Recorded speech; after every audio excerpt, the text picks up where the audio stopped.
ನಮಸ್ಕಾರ ಸ್ನೇಹಿತರೆ. Big boss ಕನ್ನಡದ 7ನೇ ವಾರದಲ್ಲಿ ಸುದೀಪ್ ಎಲಿಮಿನೇಟ್ ಆಗಿದ್ದಾರೆ.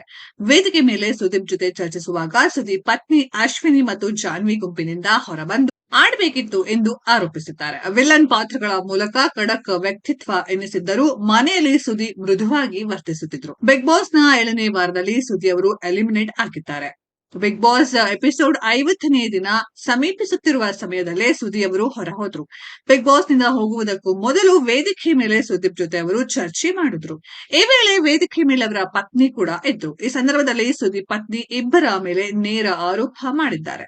ಸುದೀಪ್ ಅವರು ವಿಲನ್ ಪಾತ್ರಗಳ ಮೂಲಕ ಸಾಕಷ್ಟು ಫೇಮಸ್ ಆದವರು. ವಿಲನ್ ಪಾತ್ರ ಮಾಡುವುದರಿಂದ ಅವರು ಖಡಕ್ ಆಗಿ ನಡೆದುಕೊಳ್ಳಬಹುದು ಎಂಬುದು ಅನೇಕರ ಊಹೆ ಆಗಿತ್ತು. ಆದ್ರೆ ಅವರು ಮಾಡುವ ಪಾತ್ರಕ್ಕೂ ವ್ಯಕ್ತಿತ್ವಕ್ಕೂ ಯಾವುದೇ ಸಂಬಂಧ ಇಲ್ಲ. ಅದು ಬಿಗ್ ಬಾಸ್ ಮನೆಯಲ್ಲಿ ಸಾಬೀತಾಗಿದೆ. ಅವರು ಮೃದುವಾಗಿ ನಡೆದುಕೊಂಡಿದ್ದೇ ಹೆಚ್ಚು. ಅಲ್ಲದೆ ಅಶ್ವಿನಿ ಹಾಗೂ ಜಾನ್ವಿ ಜೊತೆ ಹೆಚ್ಚು ಸಮಯ ಕಳೆದ್ರು. ಇದು ಅವರಿಗೆ ನೆಗೆಟಿವ್ ಆಯಿತು ಎಂದು ಅವರ ಪತ್ನಿ ಅಭಿಪ್ರಾಯಪಟ್ಟಿದ್ದಾರೆ. ಸುದೀಪ್ ಪತ್ನಿ ಸುದೀಪ್ ಅವರ ದೊಡ್ಡ ಅಭಿಮಾನಿಯಂತೆ. ಈ ಕಾರಣದಿಂದಲೇ ಸುದೀಪ್ ಅವರು ಸುದೀಪ್ ಪತ್ನಿಯನ್ನ ವೇದಿಕೆ ಮೇಲೆ ಕರೆದ್ರು. ಈ ವೇಳೆ ಸುದೀಪ್ ಅವರು ಎಲ್ಲಿ ತಪ್ಪಾಯಿತು ಎಂದು ನಿಮಗೆ ಅನಿಸುತ್ತೆ ಎಂದು ಪ್ರಶ್ನೆ ಮಾಡಿದ್ರು. ಇದಕ್ಕೆ ಅವರು ಮುಚ್ಚುಮರೆ ಇಲ್ಲದೆ ಉತ್ತರ ನೀಡಿದ್ದಾರೆ.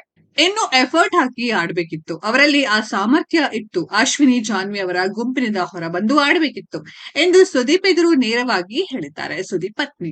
ಈ ಮೂಲಕ ಅವರಿಬ್ಬರ ಸಹವಾಸ ಕಡಿಮೆ ಮಾಡಿದರೆ ಪತಿ ಇನ್ನೂ ಕೆಲವು ದಿನ ಇರ್ತಿದ್ರು ಎಂಬುದು ಅವರ ಅಭಿಪ್ರಾಯ ಆಗಿದೆ. ಕಳೆದ ವಾರ ನಡೆದ ನಾಮಿನೇಷನ್ ಪ್ರಕ್ರಿಯೆಯಲ್ಲಿ ಸುದ್ದಿ ಅವರು ನಾಮಿನೇಷನ್ ಇಂದ ಬಚಾವಾಗುತ್ತಾ ಬಂದಿದ್ರು. ಕೊನೆಗೆ ಕ್ಯಾಪ್ಟನ್ ಮಾಳು ಬಳಿ ಅವರು ಸಿಕ್ಕಿಬಿದ್ರು. ಮಾಳು ಅವರು ಸುದಿಯನ್ನ ನೇರವಾಗಿ ನಾಮಿನೇಟ್ ಮಾಡಿದ್ರು. ಇದು ಅವರಿಗೆ ದುಬಾರಿಯಾಗಿದೆ. ಸ್ನೇಹಿತರೆ, ಸುದಿ ಅವರು ಮನೆಯಿಂದ ಆಚೆ ಹೋಗಿರೋದು ನಿಮ್ಗೆಲ್ಲ ಎಷ್ಟು ಸರಿ ಅನ್ಸತ್ತೆ, ಎಷ್ಟು ತಪ್ಪ ಅನ್ಸತ್ತೆ ಅನ್ನೋದನ್ನ ಕಾಮೆಂಟ್ ಬಾಕ್ಸ್ ಅಲ್ಲಿ ಕಮೆಂಟ್ ಮಾಡಿ. ಈ ವಿಡಿಯೋ ಇಷ್ಟ ಆಗಿದ್ರೆ ಲೈಕ್ ಮಾಡಿ, ಶೇರ್ ಮಾಡಿ, ಚಾನೆಲ್ ನ ಸಬ್ಸ್ಕ್ರೈಬ್ ಮಾಡಿ, ಪಕ್ಕದಲ್ಲಿ ಇರೋ ಬೆಲ್ ಐಕಾನ್ ನ ಹಿಟ್ ಮಾಡಿ. ಮುಂದಿನ ವಿಡಿಯೋದಲ್ಲಿ ಭೇಟಿಯಾಗೋಣ.